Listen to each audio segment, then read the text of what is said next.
Il-kuraġġ tal-Gvern Malti meta ġie biex ifassal il-liġi tal-identita tal-ġeneru kien rikonoxxut mill-midja internazzjonali li rrapportat bi prominenza dak li seħħ fil-Parlament Malti l-erba' filgħaxija.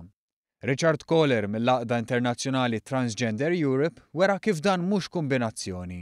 Il-Gvern Malti għamel pass li gvernijiet oħra għadhom m'għamluhx. If you look at it from the bigger perspective in Europe, like when we talk to other governments or to policymakers on changing their legislation, they tell us society might not be ready for it, we are a country of religion or we're a country of tradition. And there it's very important to see that in a country like Malta that is very strongly connected to its traditions, that it's absolutely possible and widely supported. Kien għalhekk li l-liġi kienet deskritta wkoll bħala groundbreaking, filwaqt li aġenziji tal-aħbarijiet oħra iddeskrivew il-liġi bħala benchmark law. Richard Kohler jikkonferma dan kollu.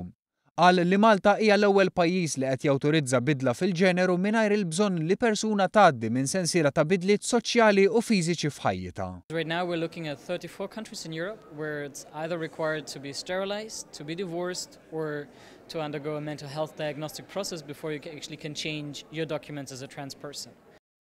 It-tama hija li dak li sar f'Malta issa isegwuh pajjiżi oħra.